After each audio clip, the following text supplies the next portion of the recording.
E aí, meus príncipes? Como vocês sabem, eu criei esse canal pra ter um pouquinho mais de liberdade nos assuntos que eu ia falar. Tava acostumada a usar o outro pra fazer conteúdos de SCP. E nesse meu canal principal, uns anos atrás, eu fiz um vídeo falando sobre o Lucas Terra. Só que esse meu vídeo pegou restrição e provavelmente por causa disso ele não pegou tanto alcance. E lá pra 2022, a época que eu fiz esse vídeo, a página Apoio Lucas Terra, que atualmente tá com 26 mil seguidores, repostou alguns trechos desse meu vídeo e eu fiquei bem feliz por causa disso. Mas o que me deu a ideia de trazer esse tema aqui de novo é que recentemente algumas notícias disseram que o caso corre o risco de prescrever e continua sem justiça há mais ou menos 24 anos, porque a data onde tudo aconteceu foi 2001 e até agora os homens condenados estão soltos e impunes. Na noite que tudo aconteceu foi 21 de março de 2001. O Lucas foi normalmente para um culto no templo da Igreja Universal e durante a noite, por volta das 22 horas, ele ligou pro pai, o Carlos Terra, e disse que estava com um tal de Silvio Roberto Galiza, que era um pastor também dessa mesma Igreja Universal, lá pro bairro do Rio Vermelho. E ele disse pro pai que por conta que estava muito tarde, ele dormiria lá no templo mesmo.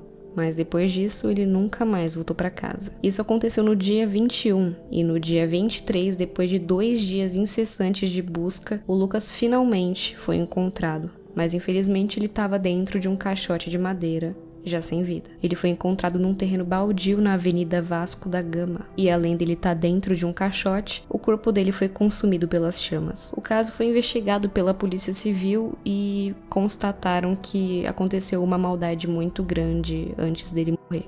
Ele foi espancado, violado e atearam o corpo dele, enquanto ele ainda estava com vida. Ele foi amordaçado também e prenderam as mãos dele com um pedaço de cortina da própria igreja. O resultado dos exames de DNA constataram que aquele era realmente o Lucas Terra, e os resultados dos testes foram divulgados 43 dias depois. Nesse mesmo tempo, os familiares e os amigos seguiram em busca de notícias do rapaz nas ruas de Salvador. 7 meses depois, a polícia constatou que o Silvio Galiza era o autor de toda aquela maldade, e em 2004 ele foi julgado e preso em Salvador. Toda essa maldade aconteceu em 2001. E foi só em 2006 que o Silvio Galiza denunciou os outros 2, o pastor Joel Miranda e o outro, o Fernando Aparecido da Silva, que também estavam envolvidos em tudo isso. E sabe qual que foi a motivação de tudo isso? Foi porque o Lucas tinha encontrado os 2 tendo relação dentro da igreja. Depois disso, o Joel e o Fernando ficaram com medo do adolescente espalhar tudo isso e fizeram o que fizeram. Em 2008, o pastor Fernando até chegou a ser preso em Recife, mas em poucos meses passou a responder o processo em liberdade. Já em 2012, depois de cumprir 7 anos de regime fechado,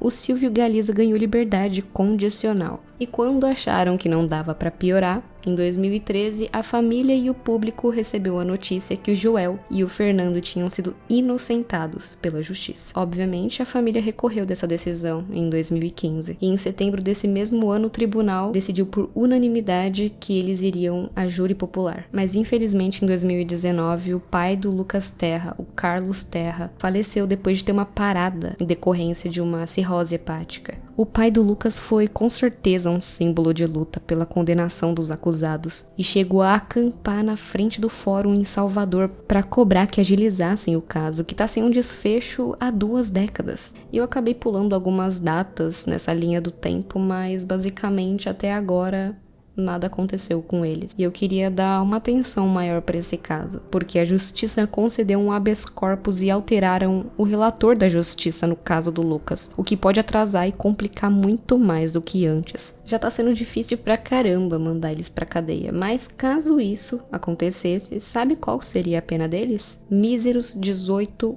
anos, com um agravante de 3 anos para cada um, totalizando 21 anos de prisão para cada, pro Joel e pro Fernando. Eles fizeram o que fizeram e vão passar 21 anos preso, se é que eles vão ser presos, né? O advogado da família ressaltou que o processo já se arrasta há anos e sem soluções, e com os condenados em liberdade como se nada tivessem feito. Para a advogada, isso ainda dá mais tempo de defesas para os pastores, aumentando a angústia ainda mais da família. Essa mudança vai literalmente atrasar ainda mais o processo para que eles recorram de novo, e isso vira um ciclo sem fim, aparentemente, igual eles fizeram em todos os outros anos. E assim o caso vai se arrastando por mais e mais anos anos e isso só prolonga ainda mais o sofrimento da família. E eu li alguns depoimentos do Carlos Terra Jr., que é o irmão do Lucas, e foi de arrepiar. Meu pai passou a vida lutando por justiça e partiu sem ver o caso resolvido. A minha mãe tá 24 anos enfrentando esse sofrimento, inclusive muito doente. Agora, mais uma mudança que pode atrasar ainda mais o julgamento. A defesa utiliza de todas as brechas da lei para evitar que eles sejam presos. Enquanto isso, minha família continua vivendo esse pesadelo. Tem horas que parece que a gente tá enxugando o gelo. É uma vergonha isso. O crime vai prescrever? Vai passar 40 anos de crime? Ou seja, eles vão ficar impunes? Como filho, eu acompanhei por muitos anos o sofrimento do meu pai. Como filho, eu vi os últimos dias do meu pai. No Réveillon, antes dele falecer, de 2018 para 2019, o meu pai jogou a toalha. Ele falou: "Olha, eu jogo a toalha, eu desisto.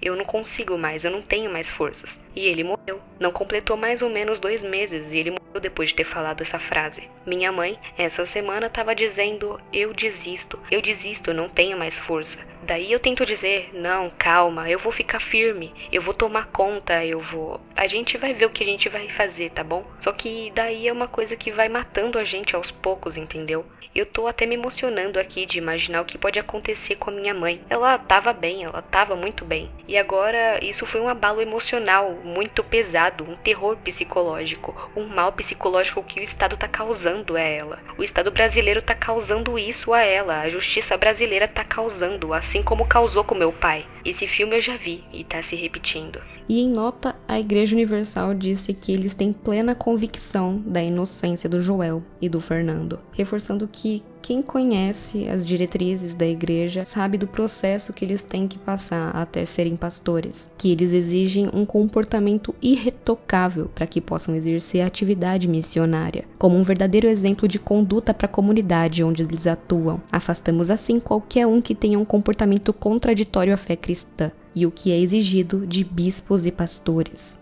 Esse vídeo aqui vai ser como uma pequena ajuda para que não esqueçam esse caso. Eu vou estar deixando o perfil da página do apoio a Lucas Terra e também da mãe do Lucas. Os perfis vão estar aqui na descrição ou no comentário fixado, para que vocês possam seguir, dar um comentário de apoio para essa família que está lutando há anos e que não está tendo sucesso nessa justiça. Mas é isso, obrigada por assistirem e até um próximo vídeo.